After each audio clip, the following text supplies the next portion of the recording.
Hello, welcome to the first of many of these videos that I will be doing unscripted. Today, I'll be talking about Sponge on the Run, the recent movie in the installment of the SpongeBob franchise. Sponge on the Run follows the adventures of SpongeBob and Patrick trying to save Gary, who has been captured by King Poseidon. And yeah, this movie is not very good. When I first watched it, I thought that this was just an alright movie, but thinking about it and letting it sink in, this movie's not. This movie's kind of bad. Honestly, it's pretty bad. The first thing I will say is that the animation is really good. It's like so good.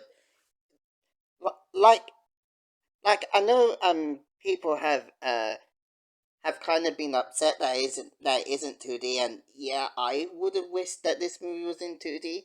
But if a movie had to be in CGI, like this is the way you do it. Like the animation is just really expressive, like and like it feels like it came out of the newer episodes of SpongeBob, except that it's just in CGI. It just goes to show you how much CGI has evolved in the past decade.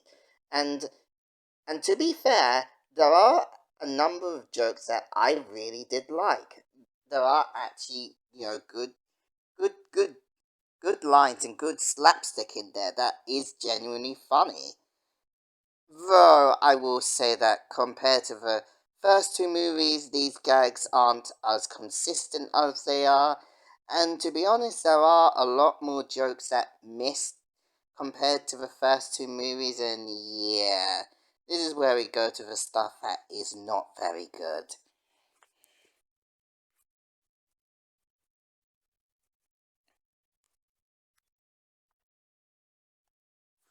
The biggest problem with this movie is that it does not have focus. It just does not have any sense of focus.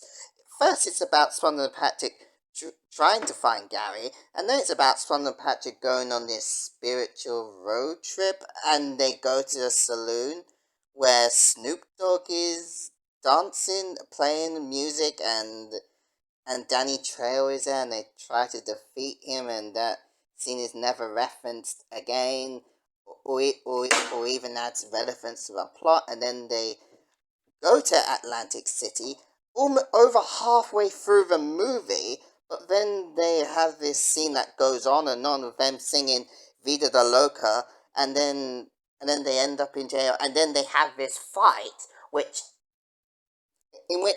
at the beginning of them towards towards the end of the first act, Patrick makes a joke about them fighting together, and then they all get along in the end very quickly, and that's exactly how they do. That's exactly how they do it.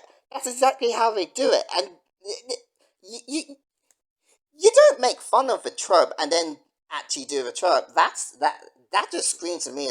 That's very hypocritical, and and the way they do it, it's not good. It's not good at all. And then after that, and Sandy, Squidward, and Mr. Krabs try to save SpongeBob, and then they say how good of a friend he was, and how he should be free. And then there's this friendship theme, and then there's scenes to Camp Car, uh, which I will go back to later. But you see, a lot of these things just don't connect. They don't like like the whole scene where they were talking about how good SpongeBob was. Like what that that was not what the movie was about at the beginning. Like that whole scene, just that whole scene, there was no build up to the scene. It it seems like they just threw it in because they couldn't write a good story. They couldn't write a story, and I would. It, this movie's a mess. It really is. This movie is just it need to go through a few more drafts in order for it to just work, but it doesn't work. This movie just does not work on any level. It it's too unfocused. A lot of scenes just drag. There's a lot of scenes that just aren't, important to the story. They just cobbled a bunch of scenes together just and then called it a day. That's not how you write a movie. That's not how you do it. And I know this is a comedy movie, but even in the first two movies, even though they have scenes like that, some scenes that drag and some, and maybe a scene that doesn't add to the story, it was never this bad. It was never this bad. Like, they knew that they had a story, and there was way more focus in those two movies than this one. This movie is bad. It's just bad. This is bad writing 101. I'm sorry, but it is. And, and the Camp Coral scenes. Okay, here's the thing. I People have been saying that this movie is basically a commercial for Camp Coral, and I don't agree with that. I really don't. Why? Because like it was announced that this movie was to take place at summer camp before Hillenberg died. So yeah, that pretty much shoots that theory that Nick rewrote the movie after Hillenberg died to put the Camp Coral scenes there. Like, no, that is not true. That really isn't.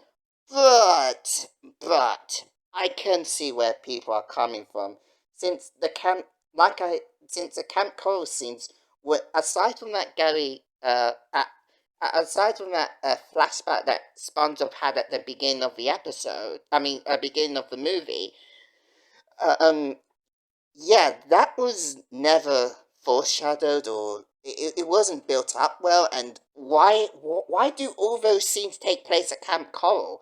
Like, why, just why?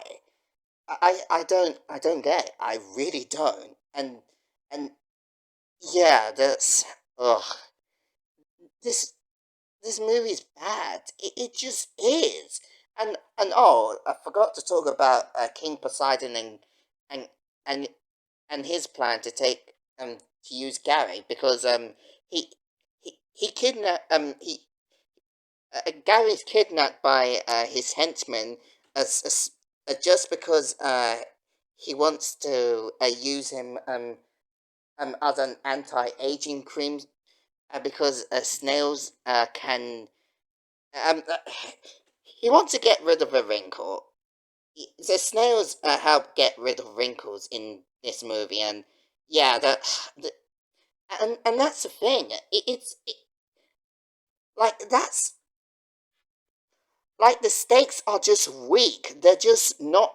The stakes are just that they're not as high as they were in the first two movies.